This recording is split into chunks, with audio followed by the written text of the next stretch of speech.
الحمد لله نحمده ونستعينه ونستغفره ونؤمن به ونتوكل عليه ونعوذ بالله من شرور أنفسنا ومن سيئات أعمالنا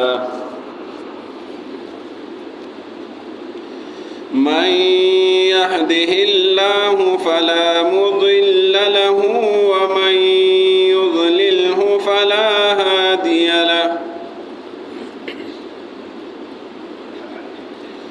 ونشهد أن لا إله إلا الله وحده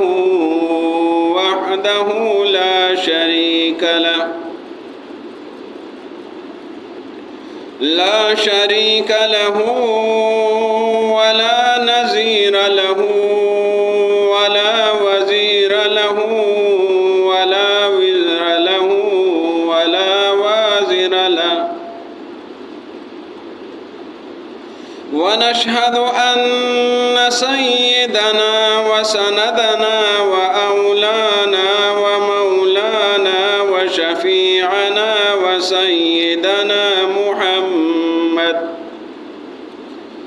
وسيدنا محمدا عبده ورسوله صلى الله عليه وعلى آله وأصحابه وأزواجه وذريته وأهل بيته أجمعين أما بعد فأعوذ بالله من الشيطان الرجيم بسم الله الرحمن الرحيم إن الله لا يغير ما بقوم حتى يغيروا ما بأنفسهم وإذا أراد الله بقوم سوءا فلا مرد له وما لهم من دونه من وال صدق الله العظيم. معزز سامعین، میں نے آپ کے سامنے اللہ رب العزت کی کتاب مقدس سے سورۃ الرعد کی ایک آیت کریمہ تلاوت کی ہے۔ آج کے موضوع کا عنوان ہے قوموں کا عروج اور زوال اسلامی تعلیمات کی روشنی میں۔ عروج اور زوال اسلامی تعلیمات کی روشنی میں۔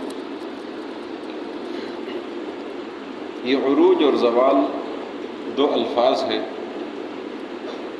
ایک ہے عروج، ایک ہے زوال۔ عروج کہتے ہیں بلندیوں کو،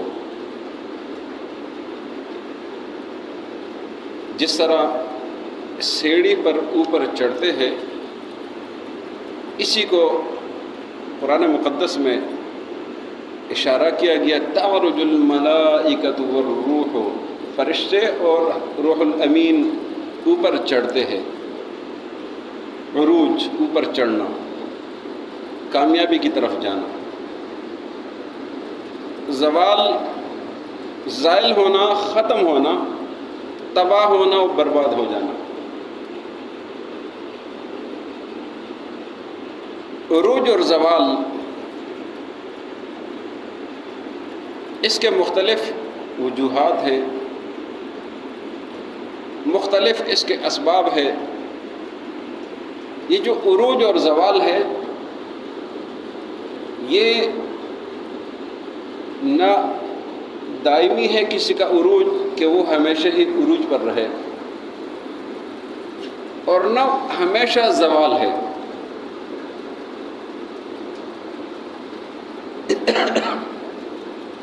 اگر کسی قوم نے کہیں بھی حکومت کی ہے، سلطنت کی ہے، بادشاہی کی ہے،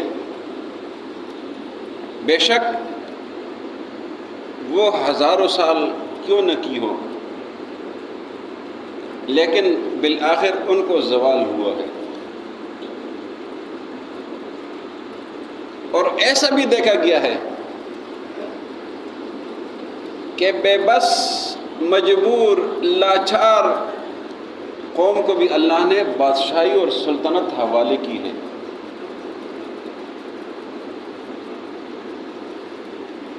قرآن مقدس کو اگر ہم دیکھیں تو قرآن مقدس میں بنیادی باتیں جو ہے وہ اللہ کی وحدانیت،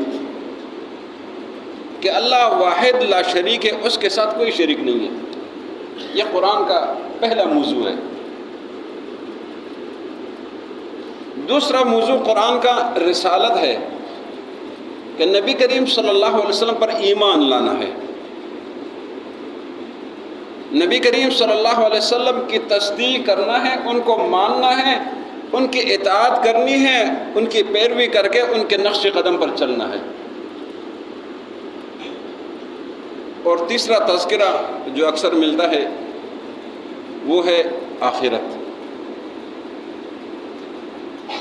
یہ بنیادی عقائد ہے، اور قرآن میں بار بار اس کا تذکرہ ہے، بار بار تذکرہ ہے۔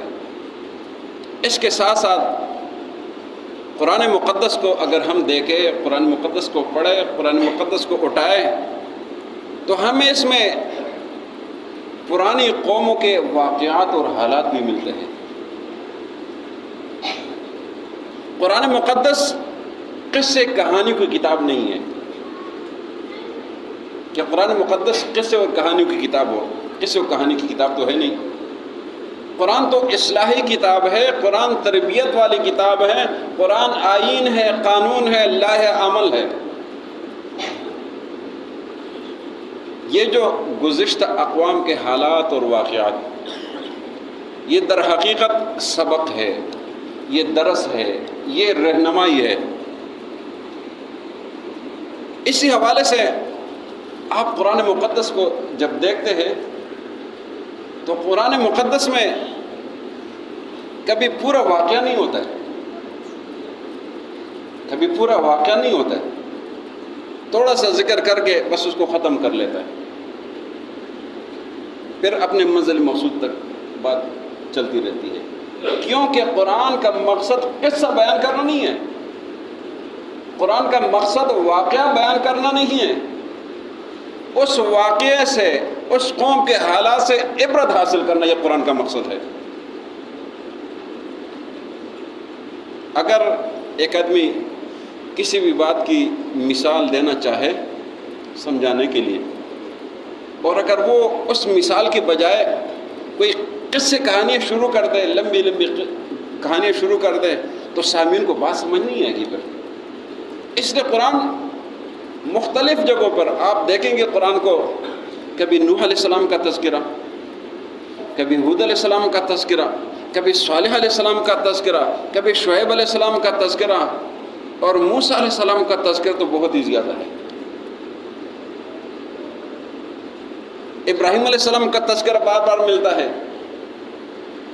اس لیے کہ اس سے عبرت لے لیں۔ تو قوموں کی عروج اور زوال، ہم اگر قرآنی تاریخ پر، جو سچی تاریخ ہے، جو اصلی تاریخ ہے، جو حقیقی تاریخ ہے، لاریب کتاب ہے، اس سے رہنمائی لے لے، کسی قصوں کی طرف، کسی کہانیوں کی طرف، لوگ کی بنائی ہوئی باتوں کی طرف نہیں، قرآن اور حدیث کی طرف ہم جائیں، قرآن کو دیکھیں، تو قرآن نے یہ بتایا ہے کہ لوگوں نے عروج کیسے حاصل کیا ہے اور لوگ زوال پذیر کیسے ہوئے ہیں، یہ قرآن نے بتایا ہے ہمیں۔ جو آیت کریمہ میں نے آپ کے سامنے تلاوت کی ہے، اس میں اللہ رب العزت کا فرمان ہے، ان اللہ لا یغیر ما بقوم حتی یغیروا ما بانفسہم۔ وہ مشہور شعر ہے، جب انتخابات ہوتے ہیں تو یہ امیدوار اکثر اپنے جو ہے نا وہ اشتہارات پر لکھتے ہیں، ہر کوئی لکھتا ہے، اس پہ لکھتے ہیں خدا نے آج تک اس قوم کی حالت نہیں بدلی جنہوں نے اپنے لیے حالت بدلنے کی کوشش نہیں کی ہے۔ یہ آیت ہے، یہ آیت ہے، ان اللہ لا یغیر ما بقوم حتی یغیر ما بانفسہم، کہ اللہ کسی قوم کی حالات کو نہیں بدلتا حتی یغیر ما بانفسہم، جب تک کہ وہ اپنے لیے محنت، کوشش اور جدوجہد نہ کریں۔ وہ اسی آیت سے جس نے بھی وہ شعر بنائے ہیں، جس نے بھی لیا وہ اس آیت سے لیا ہے۔ تو اس کا مقصد کیا ہے؟ اس کا مقصد یہ ہے کہ ہم قرآنی تاریخ پر، قرآنی واقعات پر نظر ڈالیں، اس کی طرف دیکھیں، اس پر دھیان کریں، غور و فکر کریں، اور اس سے ہم یہ عبرت حاصل کریں کہ ہم ترقی کیسے کریں گے، ہم نے زوال کیسے پایا تھا۔ جو 1000 سال یہاں پہ حکومت کی تھی پھر زوال پذیر ہوئے، کیوں زوال پذیر ہوئے؟ یہی اسباب ہم نے تلاش کرنا ہے، یہی وجوہات ہم نے تلاش کرنا ہے۔ کامیابی حاصل کرنے کے لیے جو سب سے پہلے نمبر ہے وہ کوشش، محنت اور جدوجہد ہے۔ حدیث شریف میں آتا ہے من جد وجد، جو کوشش کرے گا وہ پائے گا۔ قرآن مقدس میں ہے وَأَلَّيْسَ لِلْإِنسَانِ إِلَّا مَا سَعَى، انسان کے لیے وہی کچھ ہے جس نے اس کی کوشش کی ہے، جس کے لیے اس نے محنت کی ہے، کوشش کی ہے، اس کے لیے قربانی دی ہے، اس کو اللہ عطا کرے گا۔ اور اسی آیت میں بھی یہی ہے کہ ان اللہ لا یغیر ما بقوم حتی یغیروا ما بانفسہم۔ اس کے ساتھ ساتھ اگر ہم دیکھیں تو قرآن مقدس نے اتفاق اور اتحاد پر زور دیا ہے، اتفاق اور اتحاد۔ قرآن مقدس نے فرمایا ہے وَاعْتَصِمُوا بِحَبْلِ اللَّهِ جَمِيعًا وَلَا تَفَرَّقُوا، فرمایا کہ سب مل کر اللہ کی رسی کو مضبوطی سے تام لو، وَلَا تَفَرَّقُوا، تفرقہ مت کرو، گروہ در گروہ نہیں بننا ہے، آپس میں متفق اور متحد رہنا ہے۔ اور متفق اور متحد کس چیز پر رہنا ہے؟ فرمایا بحبل اللہ، اللہ کی رسی کو پکڑ لو۔ اللہ کی رسی وہ کلام اللہ ہے۔ اگر مسلمانوں کا اتفاق اور اتحاد آ سکتا ہے تو اس کے لیے ذریعہ وہ قرآن مقدس ہے۔ اس پر اتفاق کرے، اور یہی حکم اللہ نے دیا وَاعْتَصِمُوا بِحَبْلِ اللَّهِ جَمِيعًا وَلَا تَفَرَّقُوا۔ ایک اور جگہ پر اللہ رب کا فرمان ہے، فرمایا وَلَا تَنَازَعُوا فَتَفْشَلُوا، آپس میں جھگڑے مت کرو، فَتَفْشَلُوا، آپ سست ہو جائیں گے، وَتَذْهَبَ رِيحُكُمْ، اور تمہارا روب اور دبدبہ وہ ختم ہو جائے گا، تمہاری ہوا نکل جائے گی۔ جب غبارے سے ہوا نکل جائے نا تو اس کی کوئی حیثیت نہیں رہتی۔ یہ اللہ نے سمجھایا ہے، اس لیے کہ اتفاق اور اتحاد ضروری ہے۔ اور جب بھی لوگ اتفاق اور اتحاد کو ختم کریں، انتشار شروع کریں، تفرقہ بازی شروع کریں، تو اللہ رب العزت نے ان کے لیے فرمایا ہے ان الذین فرقوا دینہم وکانوا شیعا، جن لوگوں نے اپنے دین کو تس نس کر دیا، اپنی مرضی پہ چلنے لگ گئے، اللہ نے حضور صلی اللہ علیہ وسلم کو مخاطب کر کے فرمایا لست منہم فی شیء، اے میرے محبوب آپ کا ان کے ساتھ کوئی تعلق نہیں ہے۔ جب حضور کا تعلق نہیں ہے تو پھر تو بات خراب ہو گئی نا۔ تعلق کی بنیاد تو حضور کی ذات ہے نا، اللہ تک پہنچنے کے لیے دروازہ تو حضور کی ذات ہے۔ اس لیے تفرقہ بازی نہیں کرنی، اللہ کی کتاب کی طرف رجوع کرنا ہے، نبی صلی اللہ علیہ وسلم کے حدیث کی طرف رجوع کرنا ہے۔ اسی لیے قرآن مقدس میں فرمایا اطیعوا اللہ و اطیعوا الرسول و اولو الامر منکم فان تنازعتم فی شیء فردوه الی اللہ والرسول.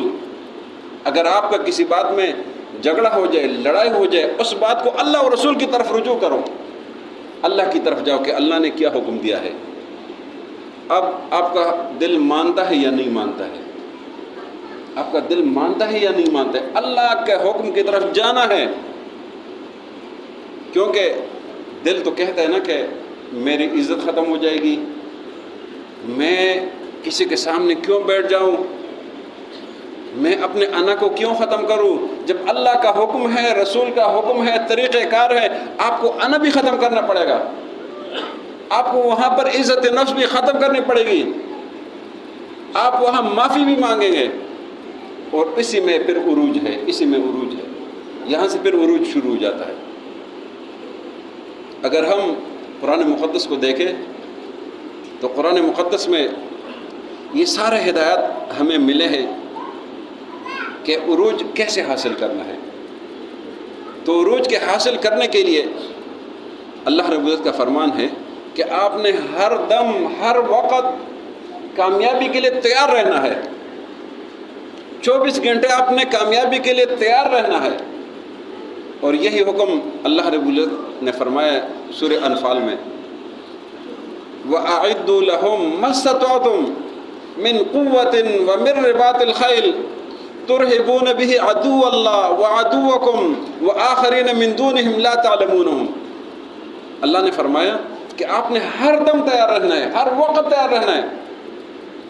کبھی بھی اپنی ذمہ داری سے، اپنے محنت سے، اپنے کوشش سے غافل نہیں ہونا. پرسوں کے درس میں وہ آیات ہم نے پڑھی تھی، اس آیات میں نماز خوف کا ذکر ہے، نماز خوف کا تذکرہ، کہ جب حالت جنگ ہو حضور کو حکم ہے کہ آپ ان مجاہدین کو، ان مسلمانوں کو 2 حصوں میں تقسیم کر دیں. آپ نماز پڑھائیں گے، آدھے لوگ آپ کے ساتھ نماز پڑھیں گے، آدھے لوگ دشمن کے سامنے کھڑے ہوں گے. یہ لوگ آپ کے ساتھ 1 رکعت نماز پڑھیں گے، صرف 1 رکعت. 1 رکعت نماز پڑھ کے یہ لوگ، جب آپ ایک رکعت پڑھا لیں، یہ لوگ چلے جائیں گے دشمن کے سامنے. وہاں سے جو دوسری پارٹی ہے وہ آ جائے گی، وہ آپ کے ساتھ دوسری رکعت پڑھیں گے. اور پھر یہ لوگ چلے جائیں گے، پہلی جماعت آ جائے گی، وہ اپنی 1 رکعت پڑھیں گے، سلام پھیر کے ان کی نماز پوری ہو جائے گی. یہ چلے جائیں گے، پھر دوسری جماعت آ جائے گی، وہ 1 رکعت پڑھ لیں گے، اس کے بعد وہ بھی سلام پھیر لیں گے، ان کی بھی نماز پوری ہو جائے گی. اس لیے کہ صلاۃ قصر ہے، صلاۃ خوف ہے، اس کو صلاۃ خوف کہتے ہیں. یہ بھی قصر کی طرف 2 رکعت ہے. اللہ رب العزت نے یہاں پر نماز کے دوران اتنی حرکت کو جائز کر دیا ہے. یہ 5ویں پارے میں ہے، آیت نمبر 102 ہے. اس میں اللہ رب العزت نے یہ جو طریقہ کار بتایا ہے، کیوں بتایا ہے؟ کہ آپ نے دشمن کے لیے ہر وقت تیار رہنا ہے. نماز پڑھتے ہوئے بھی آپ نے اس کے لیے تیار رہنا ہے کہ آدھے لوگ نماز پڑھیں گے اور آدھے لوگ دشمن کا مقابلہ کریں گے. بے شک نماز میں اتنی حرکت کرو، آؤ جاؤ، لیکن نماز بھی نہیں چھوڑنی، اپنا دفاع بھی نہیں چھوڑنا ہے. یہ دفاع کا حکم اللہ نے دیا. وَأَعِدُّوا لَهُم مَّا اسْتَطَعْتُم، جو تمہارے بس میں ہو، تمہارے طاقت میں، آپ نے دشمن کے لیے، دشمن کے مقابلے کے تیار رہنا ہے. اس کے ساتھ ساتھ عروج کے لیے ضروری ہے کہ معاشرے میں عدل اور انصاف ہو. معاشرے میں عدل اور انصاف ہو. جس کو بھی اللہ نے اختیار دیا، صاحب اختیار بنا ہے، صاحب امر بنا ہے، فیصلہ کرنے والا بنا ہے، اس کو حکم ہے کہ آپ انصاف کریں گے. قوموں کی تباہی تب ہوتی ہے کہ جب وہ ان کے حکمران انصاف نہیں کرتے. اس بات پر چلتے ہیں کہ میرا رشتہ دار ہے، یہ میرے پارٹی والا ہے، یہ میرا تعلق والا ہے، اس سے میری ضروریات پورے ہوتے ہیں. اس بنا پر جب فیصلے کرتے ہیں تو یہ ہلاکت اور بربادی کا ذریعہ ہے. نبی کریم صلی اللہ علیہ وسلم کا فرمان مقدس ہے کہ آپ سے پہلے قومیں کیوں ہلاک ہوئی ہے؟ اس لیے کہ جب ان میں بڑے لوگ گناہ ظلم کرتے تھے تو ان سے کوئی بدلہ نہیں لیتا تھا، اور جب کوئی غریب سے کوئی گناہ ہو جاتا تھا تو غریب سے بدلہ لینے کے لیے سارے تیار ہو جاتے تھے. تو فرمایا کہ اس وجہ سے یہ انصاف نہ کرنے کی وجہ سے ان کی تباہی ہوئی ہے. قرآن مقدس میں انصاف کے بارے میں بار بار حکم ہے. فرمایا ان اللہ یأمرکم بالعدل وَإِذَا حَكَمْتُمْ بَيْنَ النَّاسِ أَن تَحْكُمُوا بِالْعَدْلِ. جب بھی آپ لوگوں کے درمیان میں فیصلہ کریں تو انصاف کے ساتھ فیصلہ کریں. اور یہ انصاف صرف کسی عدالت تک نہیں ہے، اس کا تو اپنا لیول ہے، لیکن اگر ہمارے لیول تک بات آ جائے، ہم بھی لوگوں کے درمیان انصاف کے ساتھ فیصلہ کریں، رشتہ داری کی طرف نہ جائے. جس نے زیادتی کو اس کو کہے کہ بھائی آپ نے زیادتی کی ہے، اور کسی کی دشمنی کی وجہ سے آپ اس کے خلاف فیصلہ نہ دیں کہ اس کے ساتھ آپ کی بنتی نہیں ہے، اس کے ساتھ آپ کا تعلق خراب ہے، تو آپ کہیں کہ یہ اس کے خلاف فیصلہ دے دو. اللہ نے قرآن میں سورہ مائدہ میں اس بات کو وضاحت کے ساتھ بتا دیا. فرمایا وَلَا يَجْرِمَنَّكُمْ شَنَآنُ قَوْمٍ عَلَىٰ أَلَّا تَعْدِلُوا، کہ آپ کو کسی کی دشمنی وہ اکسائے نہیں کہ آپ انصاف کو چھوڑ دیں، اس کی دشمنی کی وجہ سے آپ انصاف نہ کریں. اللہ نے فرمایا اعدلوا، انصاف کیا کرو، وہ اقرب للتقوی، یہ تقوی کے قریب ہے. انصاف انصاف انصاف. قوموں کا عروج وہ انصاف کے ساتھ ہے، قوموں کا زوال وہ بے انصافی کے ساتھ ہے. اللہ کی وحدانیت، رسول خدا صلی اللہ علیہ وسلم کی اطاعت، اس کے ساتھ جہد مسلسل، اتفاق اور اتحاد. اور جہد مسلسل کو اگر ہم دیکھیں نا، اس کے لیے بہت واضح مثالیں ہیں، بہت واضح مثالیں ہیں. اگر آپ بنی اسرائیل کو دیکھیں، بنی اسرائیل، وہ بنی اسرائیل جن کو فرعونی آ کر کہتے تھے کہ آپ کے گھر میں بیٹا ہوا ہے وہ ہمارے حوالے کر دو، وہ اپنے ننھے منھے بچے کو ان کے حوالے کرتے تھے، اپنے ہاتھوں سے ان کے حوالے کرتے تھے، ادھر سے وہ قتل کر دیتے تھے. یہ ظلم کی انتہا تھی. لیکن جب موسیٰ علیہ السلام تشریف لائے، موسیٰ علیہ السلام جہد مسلسل کا نام تھا، موسیٰ علیہ السلام قربانی کا نام تھا. موسیٰ علیہ السلام نے سرپرستی کی. سرپرست ایماندار ہونا چاہیے، جفاکش محنت کش ہونا چاہیے. قوم کے لیڈر، قوم کے رہنما، مذہبی رہنما، قوم کے سیاسی رہنما، ہر حوالے سے رہنما، وہ ایماندار اور محنت کش ہونا چاہیے. موسیٰ علیہ السلام نے مقابلہ کیا، باوجود اس کے کہ ہر موڑ پر بنی اسرائیل پیچھے ہٹتے تھے، ہر موڑ پر بنی اسرائیل پیچھے ہٹتے تھے، لیکن موسیٰ علیہ السلام کڑے تھے اور قوم کو ساتھ چلا رہے تھے. اللہ نے کامیابی دی، موسیٰ علیہ السلام کامیاب ہو گئے اور فرعون غرق ہو گیا. آپ ابراہیم علیہ السلام کو دیکھیں، ایک ہی شخص، ایک ہی ابراہیم، ایک موسیٰ، ایک ابراہیم. ابراہیم علیہ السلام جہد مسلسل کے ساتھ کامیابی تک پہنچ گئے. اللہ نے ان کو کامیابی عطا کر دی، ان کو امام بنا دیا، پیشوا بنا دیا، لیڈر بنا دیا. اس کے ساتھ ساتھ اگر آپ دیکھیں نا، ہمارے پیارے نبی صلی اللہ علیہ وسلم، وہ بھی تو تنہا تھے، وہ بھی تو اکیلے تھے. ان کی سیرت وہ ہمارے لیے رہنما ہے، ان کے نقش قدم پر چلنا ہمارے لیے رہنمائی ہے. لقد کان لکم فی رسول اللہ اسوۃ حسنہ. نبی کریم صلی اللہ علیہ وسلم نے 13 سال لا الہ الا اللہ کی دعوت دی. نبی کریم صلی اللہ علیہ وسلم کی بات جب وہاں نہیں بن رہی تھی، اللہ کے حکم سے انہوں نے بیت اللہ شریف کے علاقے کو چھوڑ دیا. کہاں بیت اللہ شریف کی عظمت ہے، کہاں اس کی بڑائی، کہاں اس کی حرمت، کہاں اس کی عزت. جب بات نہیں بن رہی تھی انہوں نے ہجرت کر دی. فتوہاجروا فیہا، ہجرت کر لیتے. نبی صلی اللہ علیہ وسلم نے ہجرت کر دی. جو ہجرت نہیں کرتے تھے، اللہ نے فرمایا کہ جو ہجرت نہیں کرتے یہ بھی گناہ گار ہوں گے. اور ہجرت کے بعد نبی صلی اللہ علیہ وسلم کی جہد مسلسل صرف 6-7 سالوں میں، صرف 6-7 سالوں میں، نبی صلی اللہ علیہ وسلم کی پوری زندگی میں صرف 6-7 سال جس میں نبی صلی اللہ علیہ وسلم نے جہاد کیا ہے، جس میں نبی صلی اللہ علیہ وسلم نے تلوار اٹھائی ہے. اور نبی صلی اللہ علیہ وسلم فاتح مکہ بن کر آ گئے. یہ قوم کی عروج زوال کی بات ہے کہ عروج کیسے حاصل کی جاتی ہے. اس کے لیے اتفاق، اتحاد، اللہ کی اطاعت، رسول اللہ صلی اللہ علیہ وسلم کی اطاعت، اتفاق اور اتحاد، جہد مسلسل، محنت اور کوشش، عدل اور انصاف، یہ ساری چیز اس کے لیے بنیادی چیز ہے. اس کے ساتھ ساتھ ہم اپنی زندگی پر نظر ثانی کریں، اپنی زندگی پہ یہ جو کامیابی ہے نا یہ ویسے حاصل نہیں ہوتی ہے، اس کے لیے اپنے اوپر سب سے پہلے اپنے اوپر محنت کرنی ہے کہ ہم کیسے اللہ کی اطاعت کریں، رسول اللہ کی اطاعت کریں، کیسے اتفاق اور اتحاد کریں، اگر غلطی ہو جائے تو اس پر معافی کیسے مانگیں۔ تو یہ ساری چیزیں اگر ہم اپنے اوپر لاگو کریں تو انشاءاللہ یہ قوم اور ہماری خاندان ہے، ہم خود یہ کامیابی کی طرف جا سکتے ہیں۔ اللہ ہم سب کو عمل کرنے کی توفیق